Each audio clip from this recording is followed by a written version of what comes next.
ചെടികളെ അത്രയേറെ ഇഷ്ടപ്പെടുന്നവരാണെങ്കിൽ നിങ്ങൾ ശ്രദ്ധിക്കേണ്ട ഒരു കാര്യമുണ്ട്. എല്ലാ ചെടികളും ഒന്നും നമ്മുടെ കാലാവസ്ഥയ്ക്ക് അനുസരിച്ച് പിടിക്കണമെന്നില്ല. കാരണം തണുപ്പുള്ള സ്ഥലങ്ങളിലെ ചെടികളാണെങ്കിൽ അത് ചൂടുള്ള സ്ഥലങ്ങളിൽ കൊണ്ട് നട്ട് കഴിഞ്ഞിട്ടുണ്ടെങ്കിൽ ഒരു കാരണവശാലും ചിലപ്പോൾ ഒന്ന് ചെറുതായിട്ടൊന്ന് പിടിക്കുമെന്നല്ലാതെ ഒത്തിരി അങ്ങോട്ട് വലുപ്പത്തിൽ നല്ല ഇഷ്ടംപോലെ ആവുമെന്നൊന്നും ഒരിക്കലും പ്രതീക്ഷിക്കാതെ. കാരണം ഈ വയനാട്ടിലുള്ള ചെടികളൊക്കെ നമ്മളിപ്പോൾ ടൗണിലൊക്കെ കൊണ്ടുപോയി വെച്ച് കഴിഞ്ഞാൽ ഉണ്ടല്ലോ, കാണുമ്പോൾ നല്ല ലുക്കായിരിക്കും. അവരവിടെ ഇടുന്നതും ഗാർഡൻ കാണുമ്പോൾ നഴ്സറി കാണുമ്പോൾ അപ്പോൾ നമുക്ക് വാങ്ങാൻ ഓട്ടോമാറ്റിക്കായിട്ടൊരു തോന്നൽ വരും. കാരണം നിറഞ്ഞു പൂട്ട് നിൽക്കുന്ന കാണുമ്പോൾ നമ്മൾ അങ്ങനെ മേടിക്കാൻ പോകരുത്. കാരണം മേടിച്ച് കഴിഞ്ഞിട്ട് നമ്മളത് അവിടെ കൊണ്ടുപോയി നട്ട് കഴിഞ്ഞിട്ടുണ്ടെങ്കിൽ നമ്മുടെ കാലാവസ്ഥയ്ക്ക് അനുസരിച്ച് അത് പിടിക്കണമെന്നില്ല.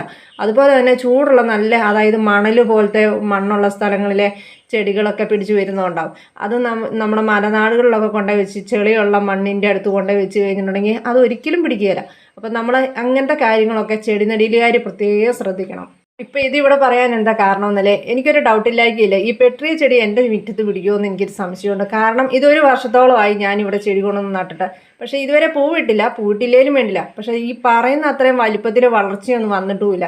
ഇതിപ്പോൾ ഈ ഓൺലൈൻ വഴി മേടിച്ചതായിരുന്നു, അതുകൊണ്ട് അവിടെ നിറഞ്ഞു പൂവിട്ട് നിൽക്കുന്ന കണ്ടപ്പോൾ കൊതിക്ക് മേടിച്ചു പോയതാണ്. പക്ഷേ ഇവിടെ അത്രത്തോളം വിജയിച്ചു എന്നെനിക്ക് തോന്നുന്നില്ല. അങ്ങനെയാണ് ചില കാര്യങ്ങൾ.